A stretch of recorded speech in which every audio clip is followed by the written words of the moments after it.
উপন্যাসের ঝুলি চ্যানেলে আপনাকে স্বাগতম। চ্যানেলটি থেকে সুন্দর সুন্দর গল্প উপন্যাস পাওয়ার জন্য এখনই সাবস্ক্রাইব করে ফেলুন। আজ আমরা পাঠ করতে চলেছি বাংলার বিখ্যাত ঔপন্যাসিক জহির রায়ন রচিত বরফ গলা নদী উপন্যাসের ৭ম পর্ব। এবার উঠি তাহলে, নীরবতা গুড়িয়ে বলল মনসুর। একটা কাজ আছে, যাই এখন, আবার আসব। না না, যাবেন আর কি, আর একটু বসুন, ক্ষীণ গলায় বলল মরিয়ম। বলে দরজা লক্ষ্য করে তাকালো সে।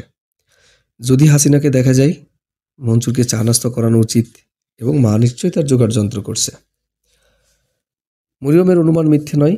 একটু পরে কিছুদিন আগে কেনা চায়ের কাপে চা আর একটা পিরিচে দুটো পান্তুয়া আর দুটো সন্দেশ সাজিয়ে নিয়ে এলো হাসিনা। টেবিলের উপর এগুলো নামিয়ে রাখলো সে। মরিয়ম বলল, এক গ্লাস পানি নিয়ে যাও হাসি। মনসুর একবার টেবিলের দিকে আর একবার মরিয়মের দিকে নীরবে তাকিয়ে রইল।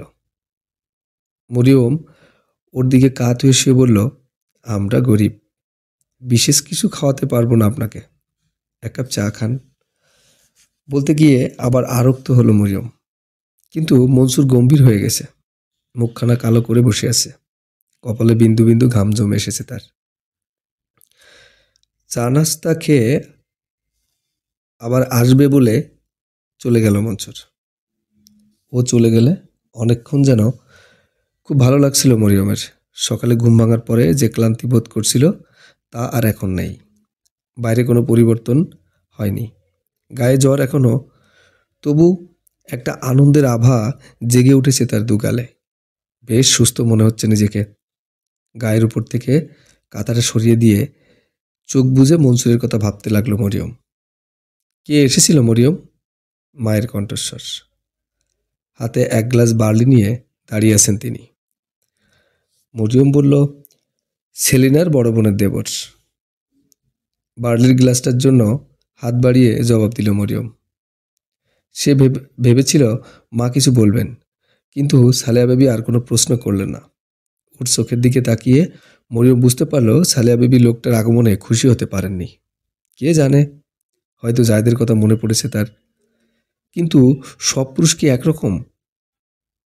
মনসুরকে জায়দের কথা বলে ভাবতে কোথায় যেন একটা যন্ত্রণা অনুভব করলো সে।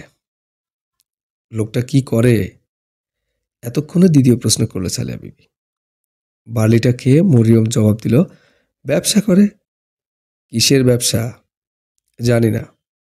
মা চলে গেলে অনেকক্ষণ মরিয়ম ভাবল মনসুরকে বলে দিলেই হতো, সে যেন আর না আসে। বিকেলে আবার এলো মনসুর, এক বোতল হরলিক্স আর এক ঠোঙ্গা আঙুর বেদানা হাতে। সংকোচে এগুলো টেবিলের উপর নামিয়ে রাখলো সে।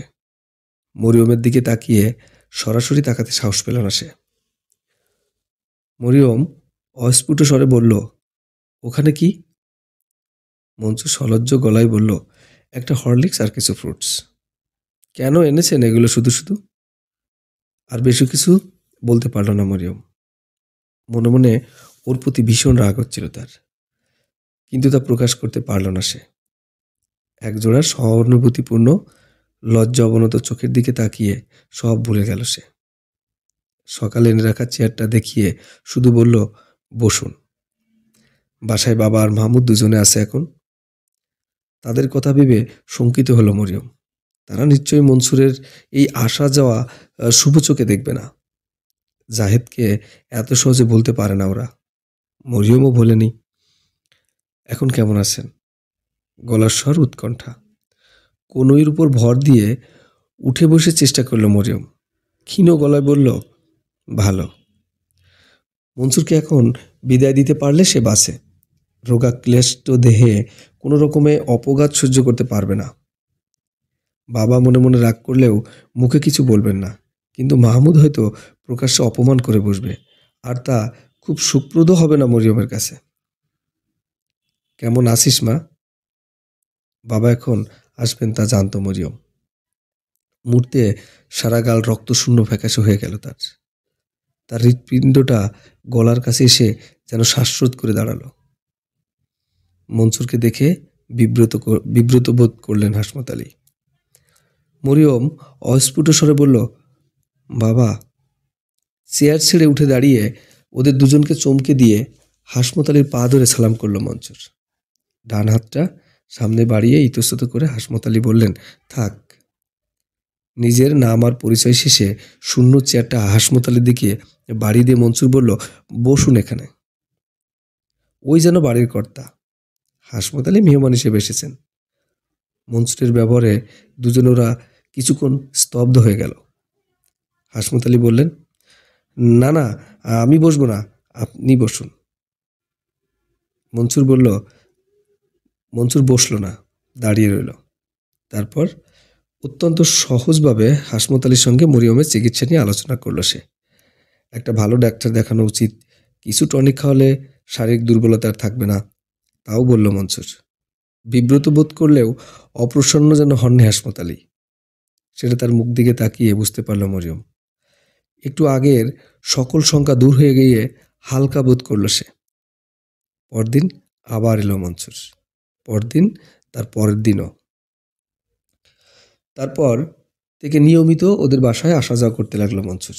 বাবা, হাসিনা, সালেহা বিবি, খোকন, দুলু সকলকে কি এক অদ্ভুত জাদু বলে আপন করে নিল সে। মরিয়ম নিজেও বুঝতে পারল না কেমন করে এটা সম্ভব হলো। স্রোতের মুখে তৃণখণ্ডের মতো সমস্ত পরিবারটাকে দুর্বর বেগে তার কাছে টেনে নিয়ে এলো মনসুর।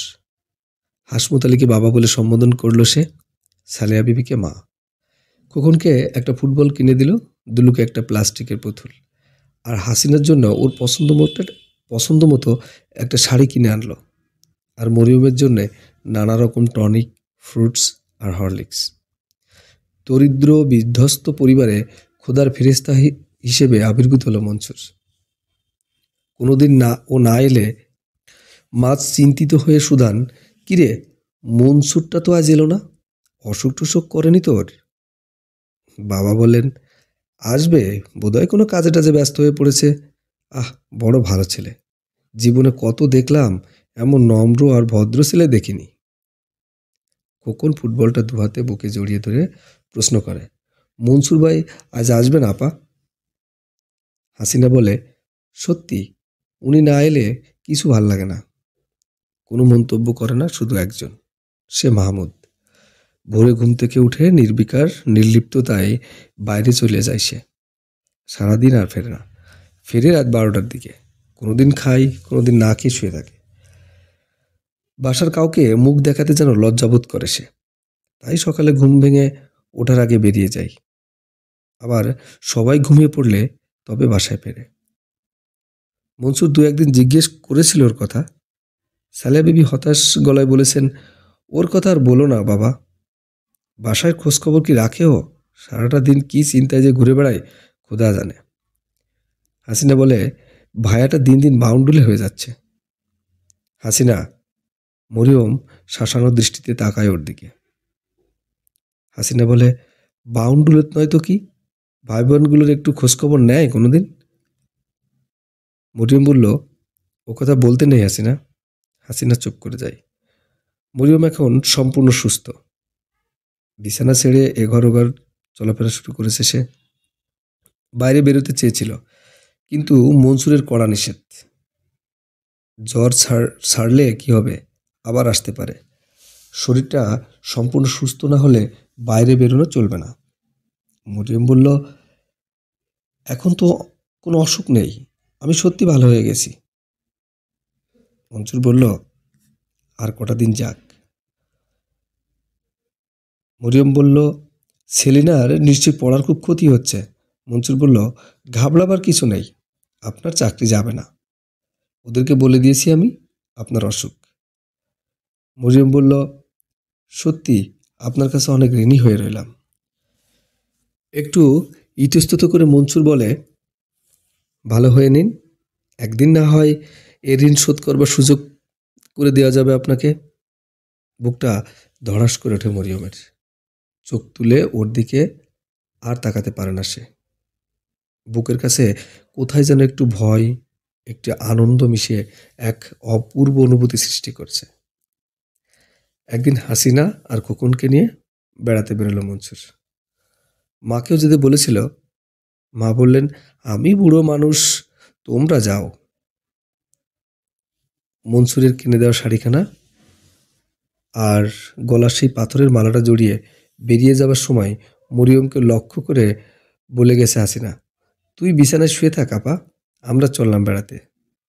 কি খুব কষ্ট হচ্ছে বুঝি? মুচকি হেসে খোকনের হাত ধরে মনসুরের সঙ্গে বেরিয়ে গেছে সে। ফিরে এসে উল্লাসে ফেটে পড়েছে হাসিনা। মনসুরের মোটরে পুরো রমনাটা ঘুরে ঘুরে বেরিয়েছে সে। রেসকোর্স, আজিমপুর, মতিঝিল, কত জায়গায় গেছে। কি সুন্দর মনসুর ভাইয়ের মোটরটা। মাঝে মাঝে মনে হচ্ছিল খুব জোরে চালাচ্ছিল, আর এমন ভয় হচ্ছিল আমার আপা। হাসিনা বলল, খোকন বারবার পিক পিক করে হর্ন দিচ্ছিল, এত ভালো লাগছিল আমার। বলতে গিয়ে সারা চোখ মুখ আনন্দে উদ্ভাসিত হয়ে উঠেছিল তার। কসবা রেস্টুরেন্টে ঠান্ডায় গা কাঁপে। মনসুর ভাই ওখানে নিয়ে গিয়ে পরোটা কাবাব খাওয়ালেন।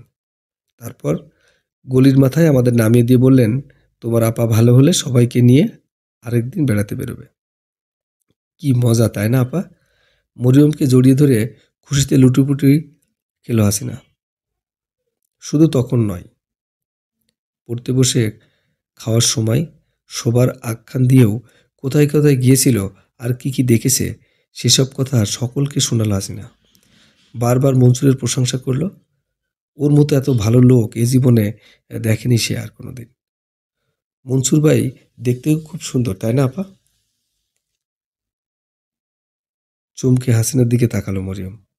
কটা কটা চোখ জোড়া স্বপ্নময়, আনন্দে চিকচিক করছে যেন। তোমার কি হয়েছে হাসিনা? মনে মনে বলল মরিয়ম। জায়েদের কথা এ মুহূর্তে মনে পড়ল, আর নিজের প্রথম যৌবনের কথা। খানিকক্ষণ সে শুধু সন্দিগ্ধ দৃষ্টিতে নিরীক্ষণ করলো তাকে। এত প্রবলতা কেন হাসিনার? নিজেকে প্রশ্ন করল মরিয়ম। হাসিনার প্রতিটি গতিবিধি, কথাবার্তা আশঙ্কাজনক বলে মনে হলো তার। রাতে ভালো ঘুম হলেও না মরিয়মের। পরদিন সকালে অন্য দিনের মতো বেরিয়ে গেল না মাহমুদ। বেশ বেলা করে ঘুম থেকে উঠল সে। কুয়োতলায় বসে বসে অনেকক্ষণ ধরে দাঁত মাজল, মুখ হাত ধুল।